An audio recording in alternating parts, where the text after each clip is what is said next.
ನಮಸ್ಕಾರ. ಈ ದಿನದ ಪ್ರಮುಖ ಸುದ್ದಿಗಳು. ಧೈರ್ಯಸ್ಥ ಬಹುಮತ ಸಾಧಿಸಬಲ್ಲ, ಶಾಸಕರು ಜೊತೆಗಿಲ್ಲ ಎಂಬ ಪ್ರತಿಪಾದನೆಗೆ ಸದನದಲ್ಲಿ ಉತ್ತರ ನೀಡಿದ ಡಿಸಿಎಂ ಡಿಕೆ ಶಿವಕುಮಾರ್. ಲೋಕಸಭೆಯಲ್ಲಿ ಸೇನಾ ವಿಚಾರ ಕುರಿತು ಕೋಲಾಹಲ, ಸೇನಾ ಮಾಜಿ ಮುಖ್ಯಸ್ಥರ ಆತ್ಮಚರಿತ್ರೆ ಪ್ರಸ್ತಾಪಿಸಿದ ರಾಹುಲ್ ಗಾಂಧಿ. ರಾಜ್ಯಪಾಲರು ನಮ್ಮ ರಾಜ್ಯದ ಪರವಾಗಿಲ್ಲ, ಕೇಂದ್ರದ ಪರವಾಗಿದ್ದಾರೆ, ಸದನದಲ್ಲಿ ಗುಡುಗಿದ ಸಿಎಂ ಸಿದ್ದರಾಮಯ್ಯ.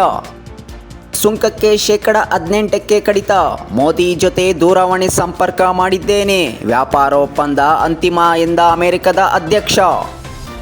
ಮೈಸೂರಲ್ಲೇ ಗಾಂಜಾ ಕೇಸು ಜಾಸ್ತಿ ಏಕೆ? ಲೋಕ್ ಅದಾಲತ್ನಲ್ಲಿ ಗಾಂಜಾ ಕೇಸ್ ಸೆಟಲ್ ಮಾಡಲಾಗುತ್ತಿದೆಯೇ? ಹೈಕೋರ್ಟ್ ತೀವ್ರ ಆಶ್ಚರ್ಯಕರ ಹೇಳಿಕೆ.